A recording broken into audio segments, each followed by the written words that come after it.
So someone sent me a video the other day on Twitter where Christian pastor talks about how he was invited to an atheist conference and he was asked to prove that there is no God. And he says something that I found really interesting and that I should show you. I said, okay, help me out with this. I want to show you something. And I drew a circle on a whiteboard like this.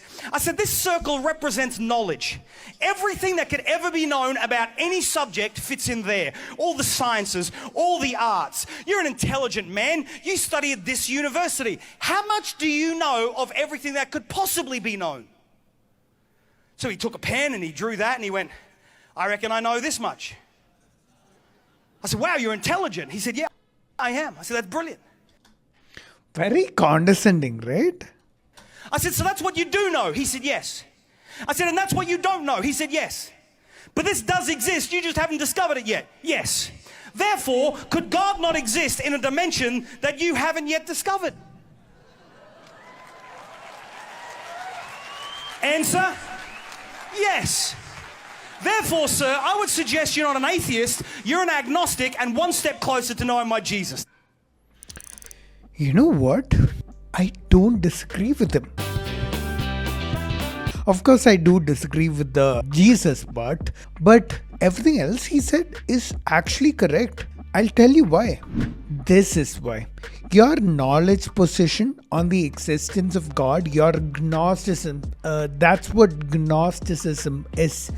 You cannot be 100% certain in the existence of a God.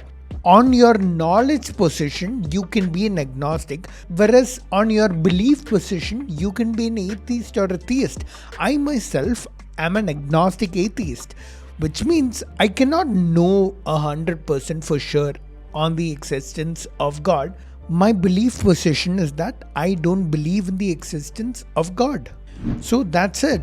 Gnosticism is simply a knowledge position and atheism or theism is your belief position. In the exact same way, I am an agnostic unicornist, agnostic ghostist, because I don't know if unicorns exist.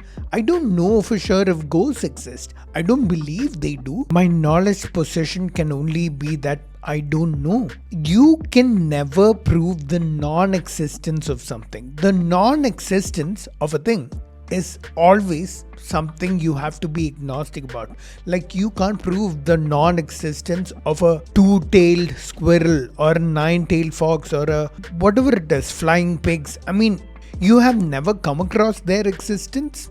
What you have to understand is that being an atheist and an agnostic is not mutually exclusive. I'm an agnostic atheist. And the video I showed you in the beginning of that Christian pastor, the story he said has to be a lie. Because no atheist, especially nobody that is confident enough to form groups or associations, they're not unaware of this fact. They cannot prove the non-existence of anything. This kind of a story would only get an applause from an echo chamber, from people who don't understand what agnostic atheism is, what the atheist position actually is. He's just getting an applause because he's in an echo chamber. And one more thing he says in the end, right? You are one step closer to knowing my Jesus. The thing is, he can't possibly know what he's talking about. No religious leader anywhere can know the truth of the existence of God. They're all agnostic theists.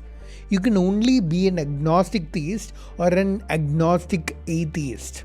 If anyone says that they know the existence or the non-existence of a god or gods, then they're talking out of the ass. They don't know what they're talking about. We only say atheist or theist because in both cases you can only be agnostic. We don't say agnostic atheist, agnostic theist. We don't say that. Remember, the atheist position is just as agnostic as a theist position. I'll see you in the next one.